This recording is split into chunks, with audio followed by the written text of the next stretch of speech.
Cada um que define o direito o faz segundo as condições de uma sociedade, de um povo a que pertence e na conformidade da intuição particular de sua época.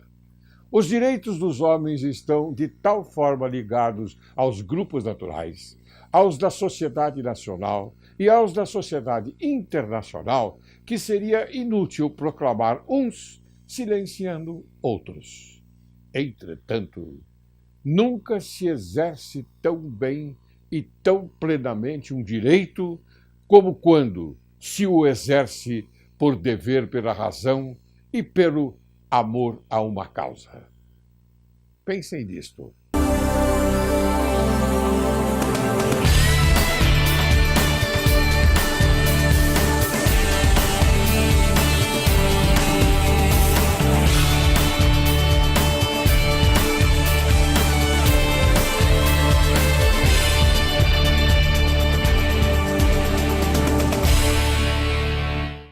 Direito e Justiça em Foco é o teu programa e o Brasil é o teu país.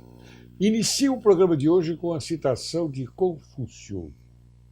A dissimulação é a arte de compor as palavras e as ações com o intuito de enganar.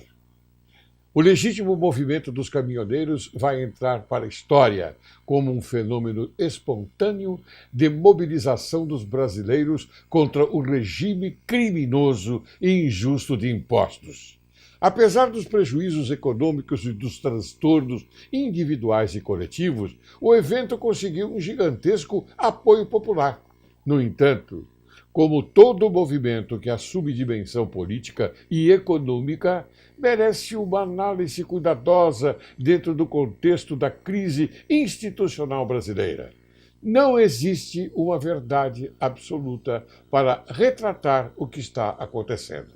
Por isso, Direito e Justiça em Foco convidou novamente o jornalista Jorge Serrão, que consegue produzir análises e estratégicas diferenciadas e sem preconceitos ideológicos extremistas, para fazer uma avaliação do fenômeno. Direito e Justiça em Foco apresenta a você, caro telespectador, o jornalista Jorge Serrão, para conversarmos sobre movimento dos caminhoneiros. Ele é editor-chefe do site Alerta Total, www.alertatotal.net, professor, pesquisador, independente e palestrante e ainda consultor de empresas. Seja bem-vindo, Serrão. Tudo bom, Laurélio? Novamente estamos aí. Novamente, isso é bom. Peguei aqui um pouco a gripe dos caminhoneiros, mas a gente... rouco, mas a gente tenta trazer um pouquinho de... Nós falamos muito, né? Não tem salvação. Não tem salvação. Então, quando o resfriadinho vem, aí então a coisa toma um vulto diferente, né? Então vamos roncar por aqui. Vamos roncar, exatamente. Algo que seja relevante. Muito bem. Se o povo brasileiro tivesse o hábito de ler com um pouco mais de paciência, entenderia a situação do país. Portanto, se faz mister, neste momento, uma comparação entre Brasil e Estados Unidos da América. Quem é mais rico? Os brasileiros pagam o dobro do que os americanos pagam pela água que consomem, embora tenham água doce disponível. Aproximadamente 25% da reserva mundial de água doce está no Brasil. Brasileiros pagam 60% a mais nas tarifas de telefone e eletricidade, embora 95% da produção de energia do país seja a hidroelétrica, mais barata e não poluente.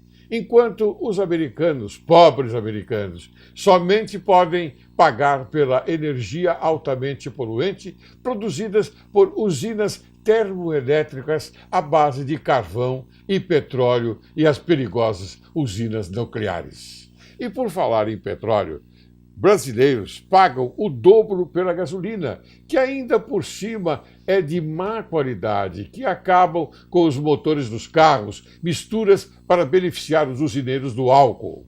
Não dá para entender o país. é quase autossuficiente em produção de petróleo, 75% produzido no Brasil, e ainda assim tem preços tão elevados.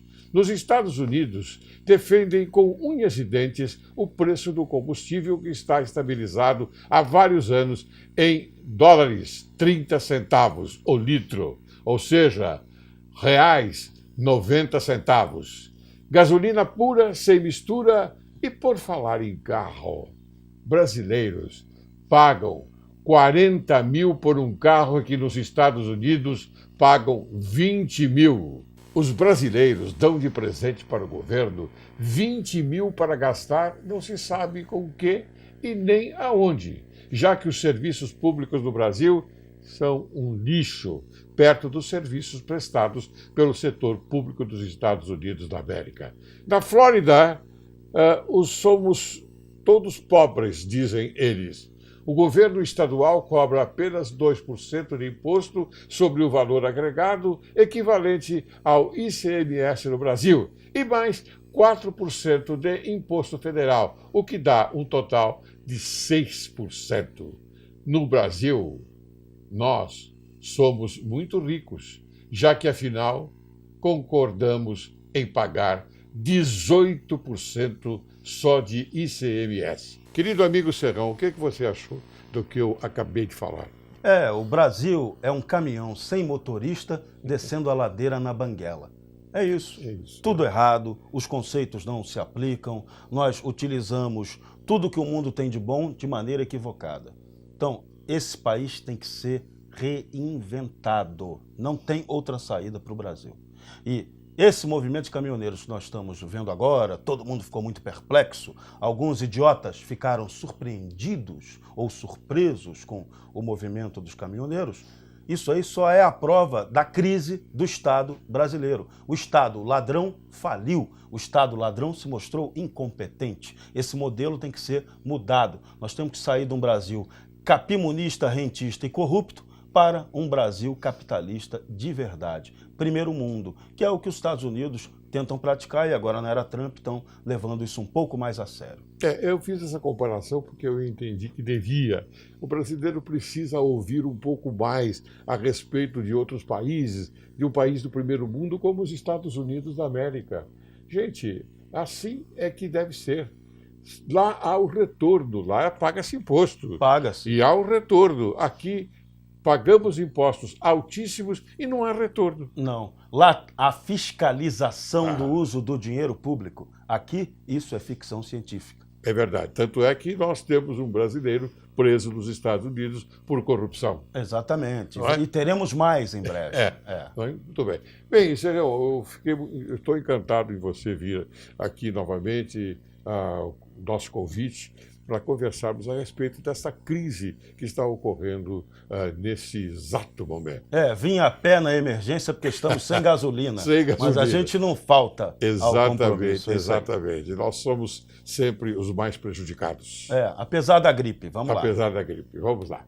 Muito bem. Quais são os aspectos básicos e contraditórios que despontam desse movimento dos caminhoneiros? Olha, esse movimento dos caminhoneiros ele é histórico. É algo diferente de tudo que já aconteceu aqui. Ele guarda um pouquinho de semelhança com 2013, quando tivemos aquele movimento em cima da passagem de ônibus. Se lembra disso? 2013. 20 aquilo centavos, ali, se não me engano. o tal dos 20 centavos, né? Que não foi bem aquilo, mas aquilo desencadeou, começou com a história de 20 centavos, contra 20 centavos da majoração de passagem de ônibus urbana e se transformou num movimento de protesto que acabou 2 anos depois derrubando o governo. Então isso daí é algo que tem que ser pensado. Esse dos caminhoneiros ele tem uma outra novidade, que ele se transformou numa rebelião contra a prática abusiva dos impostos no Brasil, que raramente é falada pelos políticos. É falada, mas tratada de maneira demagógica. Exato. E os caminhoneiros agora escancararam essa questão. Mostraram o quanto o imposto atrapalha a vida dos brasileiros. E aí a população começa a acordar para um assunto para o qual ela já deveria ter acordado há muito tempo. O Brasil tem quase 92, 93 impostos, multas, instruções normativas da Receita, tudo para cobrar você e te escorchar como cidadão. É verdade. Você acha que tudo isso vai acabar bem? Olha, a gente espera que acabe bem. Como todo movimento, né, ele evolui. Ele nasceu de uma reivindicação justa, legítima e bem objetiva e pode evoluir para quê?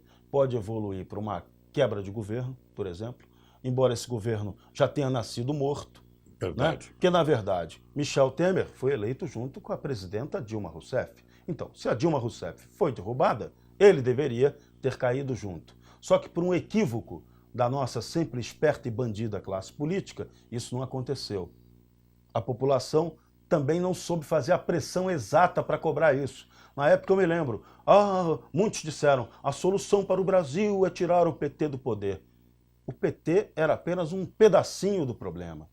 Na verdade, essa nova república proclamada em 1985 e instituída oficialmente com a sua Constituição nada cidadã, a Constituição vilã de 88, essa nova república foi criada pela turma do MDB, PMDB. Sim. Você falou em PT. Você acha que o PT pode atrapalhar essas reivindicações dos caminhoneiros? Não, o PT hoje é um partido moribundo. Ele não pode atrapalhar nada, ele não tem condição de se meter em nada. A única esperança para o PT é que na próxima eleição, a gente tenha um presidente tão idiota, mas tão incompetente, que consiga permitir a volta do PT daqui a 4 anos. Esse é o risco que nós corremos hoje, concretamente. E eu acho que é um risco sério. Seríssimo. Não é? Seríssimo. Porque ainda nesse aspecto, inclusive há depoimentos de pessoas assim, de autoridades, inclusive presidentes da associação, das associações dos caminhoneiros, que revelam uma prática bastante preocupante. Um deles disse que os caminhoneiros eles já tinham decidido ir embora e, de repente, apareceram pessoas intimidando-os, coagindo-os e constrangendo-os. Essa possibilidade, que foi aventada pelo dirigente sindicalista caminhoneiro, é bem provável de ter ocorrido e de estar ocorrendo. Né? Até que a gente teve a coincidência, entre aspas, de uma paralisação de caminhoneiros que vai coincidir em seguida por uma greve dos petroleiros, que também causa problema, pode causar problema, pode agravar o problema do desabastecimento. Bastante. Me diga uma coisa, então, Serão. É correto empregar o termo greve para definir o movimento dos caminhoneiros? Olha, essa definição é uma definição burra, diria até certo ponto canalha. Canalha, não tem outra palavra para usar. O que os caminhoneiros fizeram... Os adjetivos que você emprega são geniais. Não diria geniais, não. Ele é meio forte. Não, mas é verdade. Para deixar claro o que Não, mas tem que ser forte, tem que ser verdadeiro. Que o canalha é aquela coisa que você não pode perdoar, porque ele é mal intencionado. E essa definição de chamar de greve foi mal intencionada. O que houve foi um movimento que quem acompanha não se surpreendeu com ele. Esses caminhoneiros já vêm se articulando há uns 4 ou 5 meses, já estabelecendo que eles não estavam aguentando pagar tanto pedágio, pagar tanto imposto e pagar combustível tão alto. Isso tudo ao mesmo tempo, no momento em que você coincide com uma economia fraquíssima, de baixo crescimento, e que eles não tinham frete.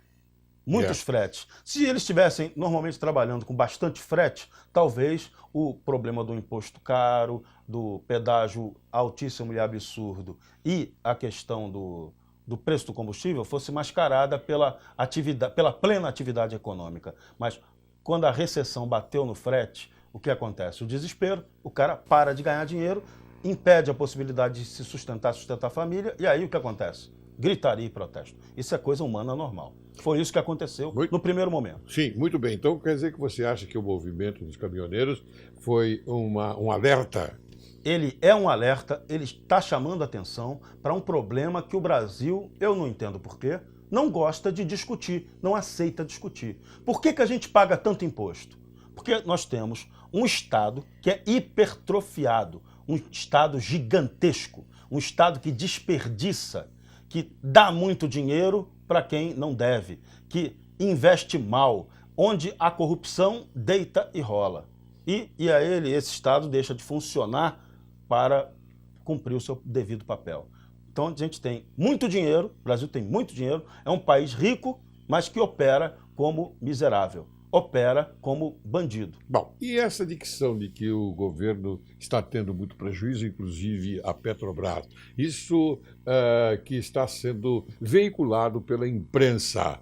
Olha, tal, o governo teve um prejuízo de bilhões em tal situação, a Petrobras também, essa coisa toda. O que você acha? Olha, tudo é muito jogo de número, é muita manipulação de número voltada para um discurso que não tem consistência na prática. Claro, é inegável, você parou de produzir, parou de vender, parou de movimentar o produto que os caminhoneiros teriam que transportar, claro, isso vai gerar um prejuízo momentâneo, mas isso não é a causa dos prejuízos do Brasil. A causa de qualquer prejuízo no Brasil é o Estado ladrão e seu modelo de cobrança de impostos altamente abusivo e lesivo a qualquer pessoa que ousa cometer a prática de produzir, de empreender. Sim. Bom, segundo os cálculos que a gente faz, nós somos o povo, nós podemos fazer esses cálculos, foi muito mais, teve muito mais prejuízo a Petrobras quando houve a usurpação de dinheiro pela corrupção dos políticos. Com certeza. Não é? A Petrobras foi altamente roubada, não só a Petrobras, mas várias outras das 159 estatais foram roubadas pela ação daquela quadrilha Sim. que se apossou do poder e que continua aí. E que deseja que você, eleitor, dê o seu votinho para que ela continue roubando no Brasil. E nós sabemos disso, né? Mas afinal de contas a população não tem tempo. E como eu disse no prólogo, não tem tempo de ler. Não está acostumado a ler, não está acostumado a se informar. Mas essa é a verdade que o jornalista Serrão expõe. É uma verdade absoluta. Nós perdemos a chance histórica na década de 60. A Coreia do Sul, na década de 60, 50, 60, eles investiram pesadamente em educação. E hoje eles são o que são. E nós não demos o devido cuidado à educação. Então a gente tem um povo muito criativo, muito inteligente, mas que não tem escolaridade de qualidade. E isso faz ele se atrapalhar na hora de resolver problemas simples. Isso atrapalha demais na hora em que ele precisa estar ali presente para entender a realidade. Essa greve dos caminhoneiros, por exemplo, ela foi interpretada de maneira dúbia. A maioria esmagadora apoiou a greve. Sim. Só que a mesma maioria absoluta que apoiou a greve também reclama dos prejuízos que está tendo. Né? Reclama de estar tendo que ir para o posto de gasolina, perder horas para tentar abastecer o carro.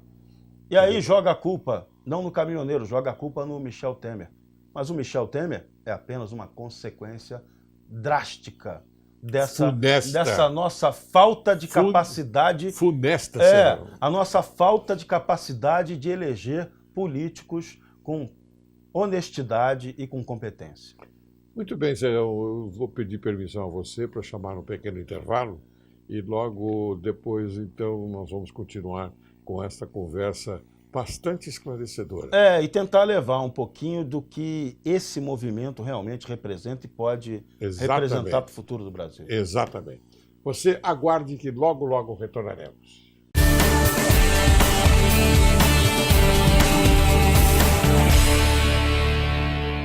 Olá! Você já parou para pensar no caso de seu filho ser o agressor na escola, ao invés da vítima?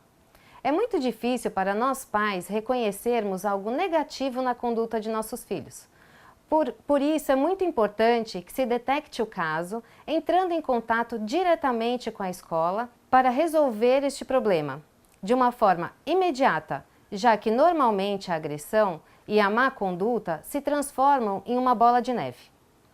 Investigue os motivos que estão levando seu filho a agir como um agressor. fale com os professores e escute todas as colocações relativas ao comportamento atual.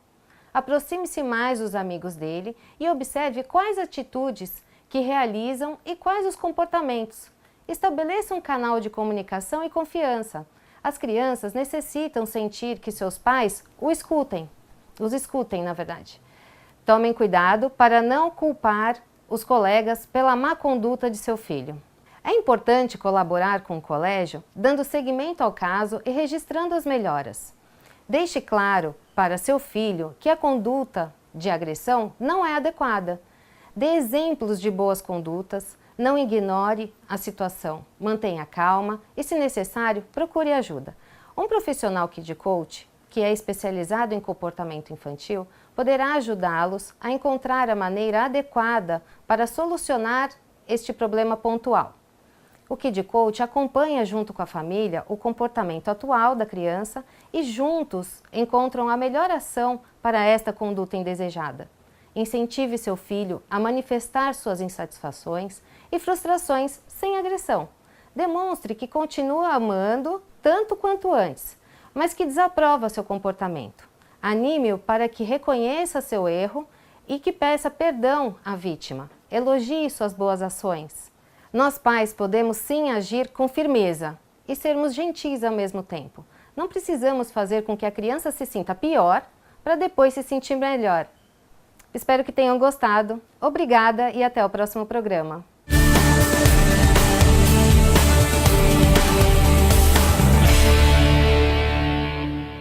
Retornamos, hoje conversando com o excelente jornalista Jorge Serrão.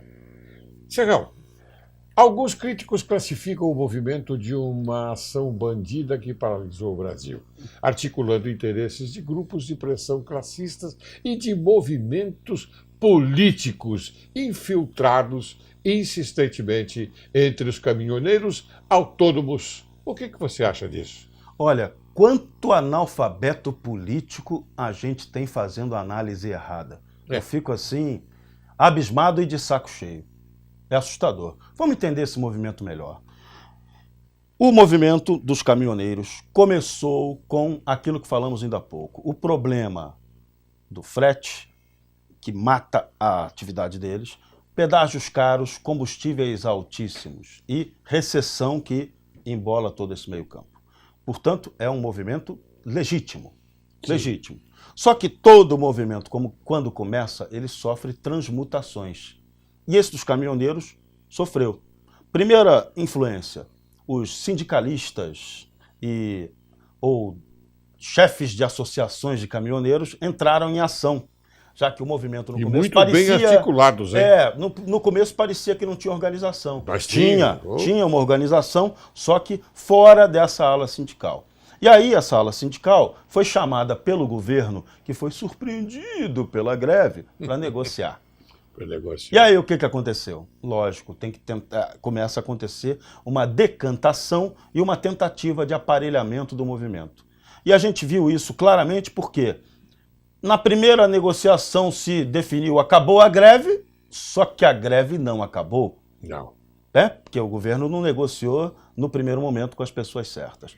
Daí, a evolução disso aí foi um princípio de caos, um movimento que duraria pouco tempo acabou durando mais tempo do que o esperado, aí veio a crise do desabastecimento. Primeiro, principalmente de combustíveis e depois de vários alimentos. No interior do país, o impacto foi gigantesco disso. Sim. Onde você não tem facilidade de chegada de combustível, foi uma tragédia. E ainda vai ser por mais um pouquinho de tempo até se normalizar. Então, esse foi o segundo aspecto. Logo em seguida, a esse movimento, teve uma outra influência também, que foi de alguns espertalhões que querem ser candidatos nessa próxima eleição, e aí quiseram surfar na onda dos caminhoneiros. E, graças a Deus, dessa vez se deram mal. Né? Mas essa influência também atrapalhou. Em seguida e concomitante veio também uma tentativa de grupos de esquerda que sacaram o seguinte, os caminhoneiros começaram a pedir fora Michel Temer, intervenção militar, que é o troço que mais apavora todo mundo no Brasil. É verdade. Né? E aí eles viram uma oportunidade raríssima de quê? Vamos ajudar a atacar esse governo que derrubou, tirou aquela esquerda que antes, até ontem, era parceiro do Michel Temer. E o que aconteceu? A esquerda se infiltrou no movimento e a gente começou a ter algumas impressões estranhas de que havia ali grupos tentando armar ações terroristas, grupos tentando persistir com a greve um pouco além do tempo do que ela deveria. Então, isso realmente ocorreu e houve essa confusão. Sim. Até a hora que o momento, por tendência natural, ele volta ao normal. Por quê? Porque o caminhoneiro não é vagabundo, ele tem que trabalhar.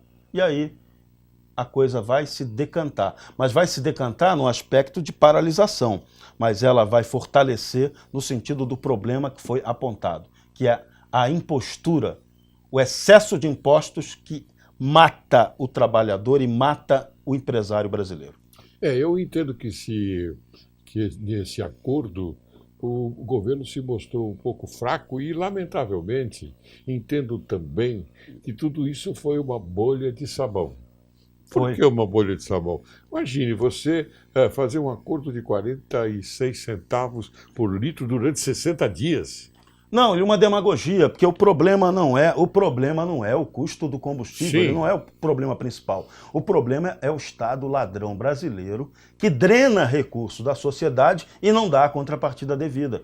Então, não adianta dar descontinho, porque você vai ser comido depois. E o governo dá uma vantagem? Para quê? Para criar novos impostos em cima dos que já tem. Não, porque você já sabe que após 60 dias os impostos virão novamente. E o governo, muito espertamente, pode o quê? Pode manipular os ganhos que a Petrobras hoje tem. A Petrobras deu lucro no trimestre anterior e eles podem usar esse lucro para compensar a eventual perda, entre aspas, que vamos ter com esse gasto para compensar a queda no preço do combustível, que vai ser artificial. Sim. E o povo, como fica? O povo é o pagador de contas, esse é o problema. Só que a diferença esse povo está se rebelando. Esse povo nessa eleição pode reagir de uma maneira inesperada para os ladrões. É isso. Muito bem, eu vou insistir novamente com você, Serrão, porque eu acho importante nós esclarecermos essa parte da sociedade brasileira. Outros analistas pregam que ocorreu uma infiltração da esquerda no movimento com o claro objetivo de fomentar a desordem pré-revolucionária. Este movimento interessou à esquerda e especialmente ao PT do condenado e preso Lula da Silva? A resposta é sim. Todo movimento que desorganize, pelo menos por impressão, a sociedade brasileira, e esse movimento ele gerou uma desorganização parcial de um problema estrutural gravíssimo, né? Isso agrada a esquerda. A esquerda aposta no caos. O caos ajuda a esquerda a sobreviver. São os ensinamentos de Lenin, né? Lenin sabe tudo. Né? Soube tudo. Soube tudo. Os ensinamentos, né? que depois, então, se traduz na violência. E a nossa sorte é que a esquerda brasileira é tão ignorante, mas tão imbecil, que ela não consegue, ela nem leu Lenin. Porque se eles tivessem lido lá Que Fazer do Lenin, a gente estava frito. É verdade. Tava. É verdade. Normalmente é a violência, né? A violência é o ponto crucial dos ensinamentos de Lenin. Mas essa violência está sendo praticada bem sutilmente, né? Nas nossas comunidades carentes, nas invasões de MSTs, MSTUs da vida, né? Sim. O leninismo canalha está aí comendo solto. Muito bem, Carlos Serrão. Eu vou insistir também numa outra pergunta, porque, como eu disse, repito, nós temos que informar bem. E esse programa, ele tem a lucidez de informar bem o telespectador, a sociedade, falando a verdade, simplesmente a verdade. E, como se diz por aí, nada mais que a verdade.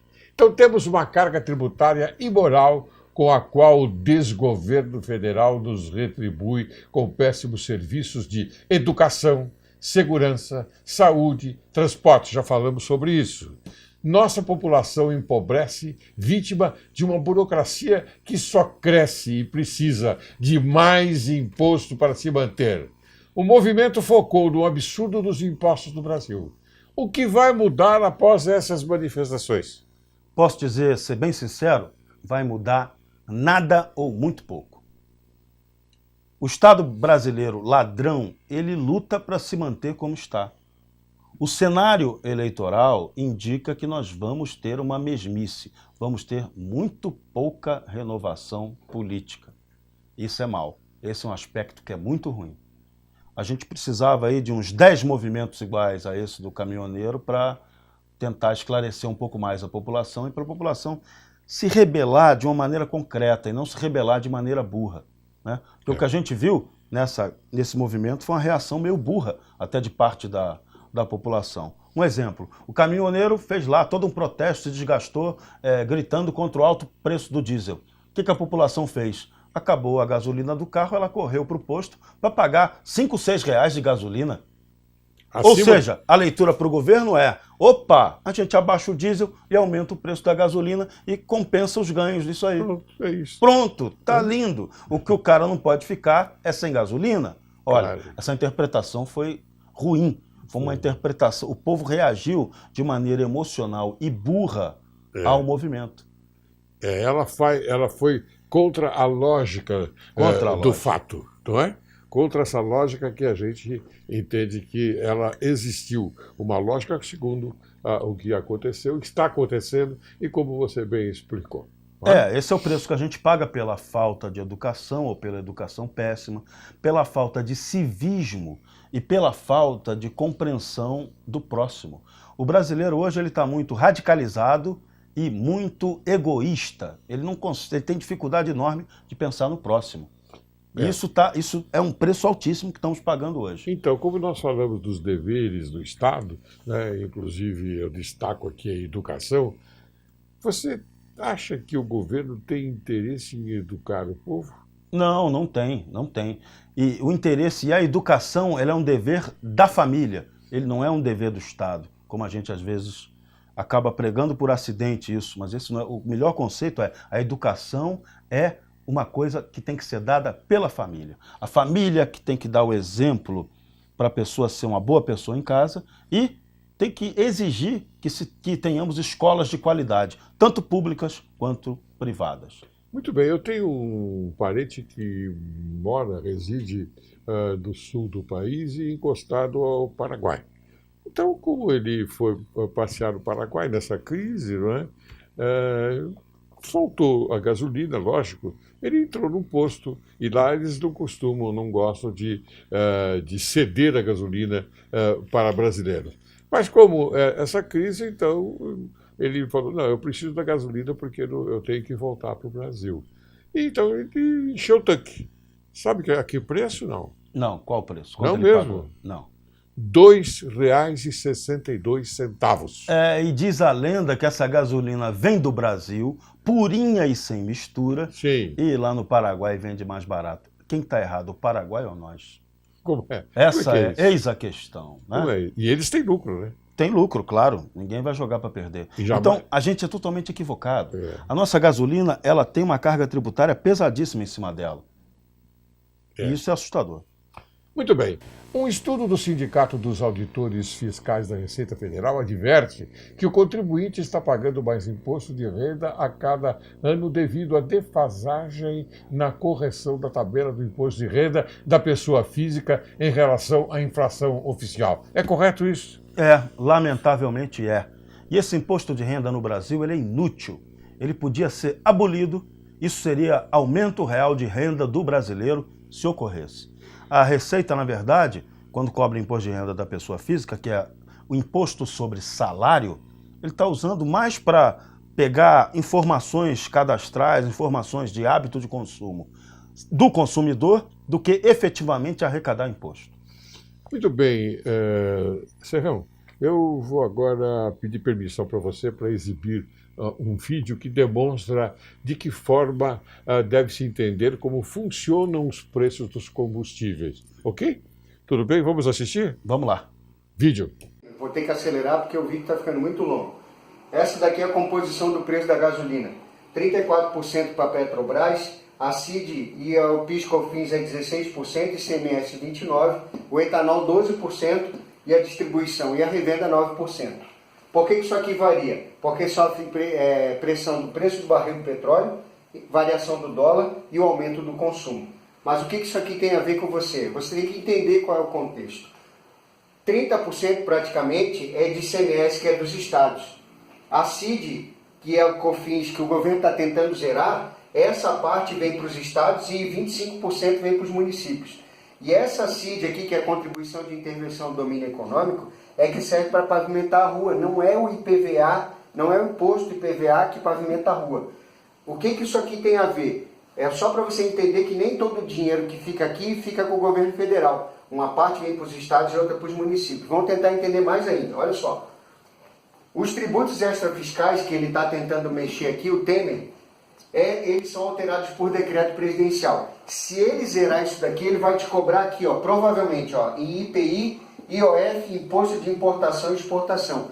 Porque as alíquotas ele vai alterar por decreto, entendeu? Isso aqui é para regular o mercado, mas ele usa como fim arrecadatório. O que você tem a ver com isso?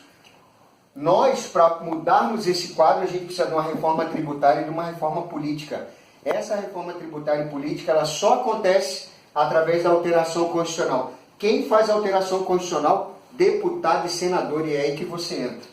Todas essas mudanças podem acontecer agora em outubro nas eleições. Tá vendo como é complexo? Isso aqui é muito complexo. Então, se nós continuarmos votando em tiririca, anulando voto, votando em branco, essa bagunça vai continuar. A participação de você é escolher deputado, senador, governador, deputado estadual, pessoas responsáveis, pessoas que entendem como é que essa dinâmica funciona. Se não entender essa dinâmica, não adianta só tirar os 16% aqui de PIS, COFINS e CID, porque o problema ele vai se manter, é só um paliativo. Pensa nisso tudo aqui, se você ficar com dúvida, me escreve. Um abraço. O que você pode me dizer a respeito desse vídeo? Esse vídeo é bem explicativo do quanto a gente joga dinheiro fora com imposto no insumo básico, que é o combustível. Né? Lamentável. A gente tem aqui vários exemplos. Você paga no Brasil 36% de imposto sobre medicamento. Você compra uma moto 125, você paga 44% de imposto. A luz, energia elétrica, 45%. O telefone chega em 47%. Uma motocicleta mais sofisticada, 49% do preço dela é imposto. Gasolina, 57%. E o cigarro, esse aí podia ser 100%, mas bate 81% do Brasil. Então são algumas aberrações. Isso aqui está na internet, você pode pesquisar, você vai ver o absurdo dos impostos pagos aqui no Brasil. Basta se interessar e ler e pesquisar. Aí você vai ter mais conhecimento ainda desta situação caótica que está ocorrendo no Brasil. Bem, Serrão, eu fiquei muito honrado em tê-lo aqui mais uma vez. E eu sei que quando as coisas estão acontecendo por aí de uma forma contra a pátria, eu chamo você vem aqui e disseca o problema de uma forma maravilhosa. Vamos mudar o modelo, vamos tentar pensar. Esse movimento dos caminhoneiros mostrou pra gente que a gente tem um problema grave de infraestrutura. A gente tem 300 mil quilômetros de estrada e desse montão de estradas aí, a gente tem poucas, só 12 alguma coisa por cento são asfaltadas. Isso é o fim da picada. É o fim da picada. E não temos ferrovia. O brasileiro parece ter ódio da ferrovia. Só 22% da nossa carga é transportada por ferrovia, enquanto 62% são transportadas por caminhão. Então, tem algo pouco errado aqui. Você sabe que na Europa você viaja só de trem. De trem. Estados Unidos é a mesma coisa. Estados Unidos é a mesma coisa. Facilidade é enorme. E a gente aqui está errado. A gente explora mal ferrovia e hidrovia. É verdade. Bem, Serrão, suas considerações finais. Repito, temos que mudar o Brasil. Já passou da hora disso acontecer. Temos que matar de vez o Estado ladrão e implantar de verdade o quê? A República. Os militares proclamaram a República em 1889, 15 de novembro. Só que não implantaram a República. E a gente tem que implantar essa República federalista de verdade, né? Com voto distrital puro a partir do município, com eleição limpa, pode ter até o voto eletrônico, mas que seja conferido pelo voto impresso, pelo modelo impresso. Isso é importante. E garantir a reconstrução da política a partir da base de realidade local. É isso que tem que mudar no Brasil. Liberdade, liberdade, liberdade.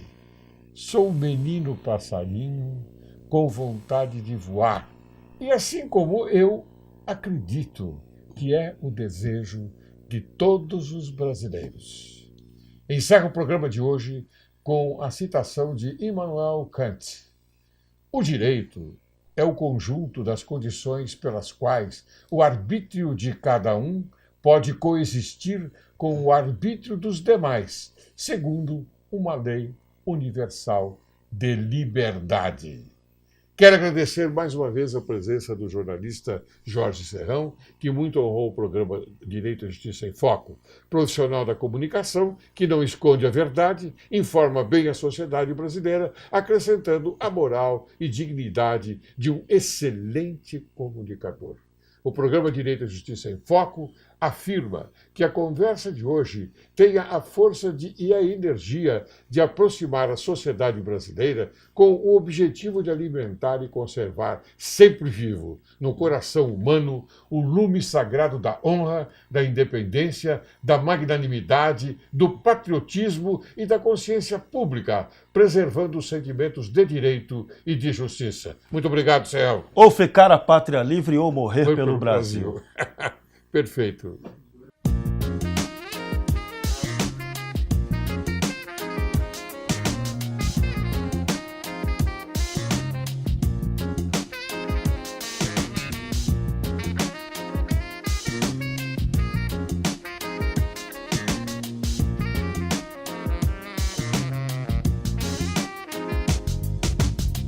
Si ma folie fait ton désespoir, ne m'en veux